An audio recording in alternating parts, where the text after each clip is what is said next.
नमस्कार, welcome to my channel जॉबस्टॉक दुष्पंत। आज एक इम्पोर्टेंट टॉपिक में हम लोग बात करेंगे। आजकल के जो नौजवान है उड़ीसा का बाहर का, जो एमबीए कंप्लीट करके घूम रहे हैं, जो एमबीए करने के बाद कोई जॉब नहीं है।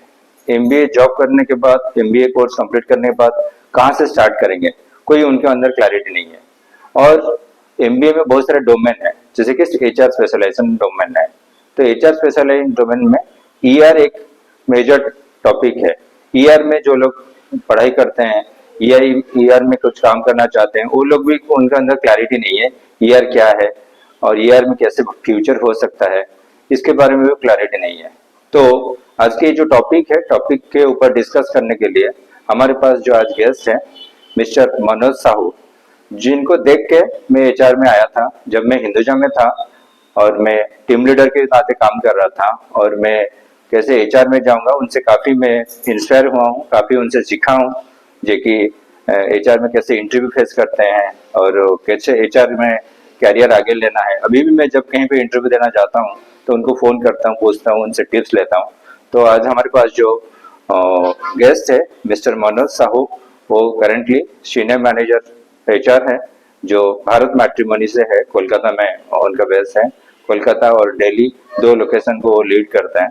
तो आज हमारा स्पेशल गेस्ट है। Welcome mister Manoj Sahu to our channel. तो मिस्टर मनोज जी, आज मेरा पहला सवाल है कि एमबीए कंप्लीट करने के बाद आप कैसे स्टार्ट किए, जो मैसेज आप यूथ को देना चाहते हैं। ओके पहले तो मैं आपको बहुत धन्यवाद देना चाहता हूँ for calling me and to discuss about this major topic.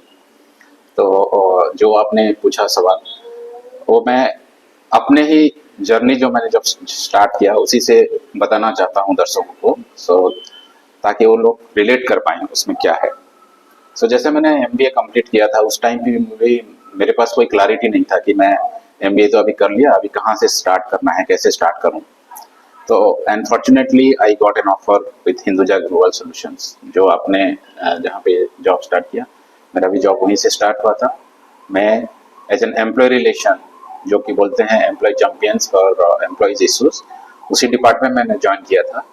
और एम्प्लॉय रिलेशन इसलिए बहुत ज़रूरी है क्योंकि उसमें आप एक एम्प्लॉय का पूरा लाइफ साइकिल कवर करते हैं। जो एम्प्लॉय एक ऑर्गेनाइजेशन में ज्वाइन करते हैं, ज्वाइन करने के बाद उनका पूरा जितने दिन भी आप वो ऑर्गेनाइजेशन में वो टाइम स्पेंड करते हैं, उसमें उनका कैसे, क्योंकि जो भी कोई ऑर्गेनाइजेशन में ज्वाइन करता है, वो एक ही पोजीशन में रहने के लिए ज्वाइन नहीं करता है, वो भी अपना करियर ग्रोथ देखना चाहते हैं उस ऑर्गेनाइजेशन में। तो उनके उस जो सफर में वो क्या क्या डिफिकल्टीज फेस करते हैं, उनको क्या क्या अपॉर्चुनिटी चाहिए नेक्स्ट लेवल के लिए जाने के लिए, एंड वो जो उनका जो भी ग्रीवेंसेस है, उनका करियर पाथ है, उनको डेवलप करना है, उनका ग्रीवेंसेस हैंडल करना है, ये सबको लेके ये सारा कुछ आता है आपका एम्प्लॉय रिलेशन में। तो वहीं से मैंने इंस्पायर हुआ, ताकि as a employee relation executive और as a HR person in employee relation, मेरा यही था कि मैं जो भी काम करूंगा उसमें किसी का फ्यूचर में इम्पैक्ट होने वाला है। ओके, थैंक यू मनोज जी। तो अभी का जो नौजवान है, वो एमबीए कंप्लीट करने के बाद जो एचआर में आते हैं और स्पेशली ईआर में, दे आर काफी स्ट्रगल करते हैं, क्योंकि जो एजुकेशन में जो उनको पढ़ाई में जो इनको मिलता है, वो प्रैक्टिकल लाइफ में यूज नहीं हो पाता है। वो ईआर में क्या करेंगे, ईआर में ज्वाइन कर लिए, लेकिन ईआर में करना क्या है। बीइंग एग्जीक्यूटिव, जब आप फ्रेशर थे, क्या क्या इनिशिएटिव आप लिए थे। मान लीजिए एक बीपीओ है, कोई मैन्युफैक्चरिंग कंपनी है, आज है वो एम्प्लॉय रिलेशन पर आईआर में ज्वाइन किया, तो क्या करना चाहिए उनको। फर्स्ट, मैं फ्रेशर हूँ, फ्रेशर के नाते मैं जॉब में ज्वाइन किया, तो 100 एम्प्लॉय है, तो उनके मुझे क्या क्या मेरा स्ट्रेटेजी होना चाहिए एज ए ईयर। अच्छा, बहुत ही बढ़िया सवाल आपने पूछा दुश्मन जी। जब आप किसी भी ऑर्गेनाइजेशन में ज्वाइन करते हो एज ए फ्रेशर्स, आप एचआर डिपार्टमेंट ज्वाइन कर रहे हो, आपको एक रेस्पॉन्सिबिलिटी दिया गया कि आप एक एज एन ईआर एग्जीक्यूटिव और ईआर मैनेजर वहां पे आप ज्वाइन कर रहे हो, राइट। तो डेफिनेटली जब आप किसी ऑर्गेनाइजेशन में ज्वाइन कर रहे हो, आपको एक जॉब डिस्क्रिप्शन दिया जाएगा, कि एक जॉब रेस्पॉन्सिबिलिटी दिया जाएगा कि ये आपका जॉब रेस्पॉन्सिबिलिटी है जिसमें आप अपना काम करोगे, राइट।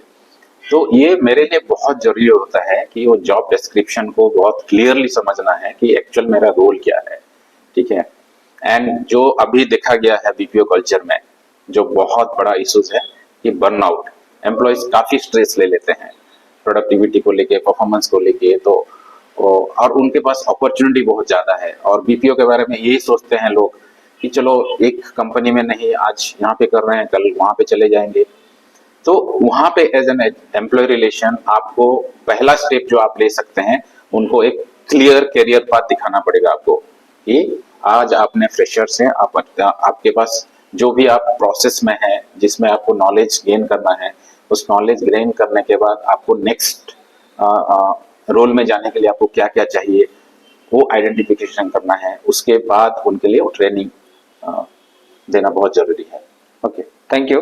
मनोज जी, मेरा लास्ट क्वेश्चन आपको जी कि जो एमबीए पास करते हैं उसके बाद वो क्या करना चाहिए, मतलब वो बोलते हैं मैं रिक्रूटमेंट में जाऊं ना मार्केटिंग में मैं जाऊं, तो क्या बीइंग एचआर मुझे ग्रो करना है इंडस्ट्री में, तो कौन सा पोजीशन में जाने से मेरा कैरियर में साइनिंग आएगा, मुझे क्लैरिटी मिलेगा कि मैं इस मैंने एचआर में ग्रो कर सकता हूँ, तो कौन सा रिक्रूटमेंट में जाना चाहिए, इस कंपनी बेनिफिट में जाना चाहिए, क्या किस में जाना चाहिए? ओके, आज के टाइम पे जो जैसे ऑर्गेनाइजेशन जैसे इंडस्ट्रीज आ रहे हैं, डिफरेंट डिफरेंट इंडस्ट्री के डिफरेंट डिफरेंट डिमांड है, ठीक है। जैसे स्टार्टअप हो गया, स्टार्टअप वाले अभी क्या देख रहे हैं, they look for a allrounder journalist and HR journalist, yes, जो कि उनका रिक्वायरमेंट है कि मेरे को स्किल्ड मैन पावर चाहिए और मेरे को उनको उनके साथ लेके मेरे को ऑर्गेनाइजेशन के साथ बढ़ना है। तो कौन सा इंडस्ट्री में आप ज्वाइन कर रहे हो, उस इंडस्ट्री को देख के उनका क्या रिक्वायरमेंट है। जैसे कोई ऑर्गेनाइजेशन में देखते हैं मेन उनका रिक्वायरमेंट होता है compensation and benefit, employee benefit को ज्यादा प्रायोरिटी देखते हैं। एक इंडस्ट्री देखता है कि मेरे को टैलेंट मैनेजमेंट करना है, मेरे को टैलेंट सोर्सिंग करना है। तो डिफरेंट डिफरेंट इंडस्ट्री का डिफरेंट डिफरेंट डिमांड रहता है। तो आप जहां पे भी जो भी ऑर्गेनाइजेशन में और इंडस्ट्री में जा रहे हो, वहां का जो रिक्वायरमेंट है आपको उसी के हिसाब से आपको मोल्ड करना पड़ेगा। एमबीए में आप सब कुछ सीखते हो, राइट, ओके, लेकिन आपको एक्सपीरियंस तभी मिलेगा जब आप उसको अप्लाई करेंगे किसी भी ऑर्गेनाइजेशन में जाके। Okay, thank you Manoj ji, thank you for your experience sharing sessions today. So हम लोग उम्मीद करते हैं जी कि आप हमारे चैनल में बार बार आए और हमें आपका जो अनुभव हमें मिले, हमारा जो यूथ है तो उनको जो एचआर में कैसे ग्रो करना है, एचआर में कैसे आगे जाना है, अभी उनके पास तो वो क्लैरिटी नहीं है। तो हम लोग, हमारा जो मकसद है, हमारे जो चैनल का मकसद है, तो एक्सपीरियंस पर्सन से हम बात करेंगे ताकि ये मैसेज जो युवा है, जो नॉर्मल एमबीए कॉलेज में पढ़े हैं, जो हाई फाई कॉलेज से नहीं पढ़े हैं, जैसे एक्सएमबी से नहीं पढ़े हैं, छोटे छोटे एमबीए कॉलेज से पढ़े हैं लेकिन कैरियर करना चाहते हैं, तो उनको ये जो सेशन है काफी इंपॉर्टेंट उनके लिए रहेगा ताकि उनको क्लैरिटी ऑफ थॉट आएगा जो कि मैं एमबीए के बाद क्या कर सकता हूँ। धन्यवाद, थैंक यू, नमस्कार।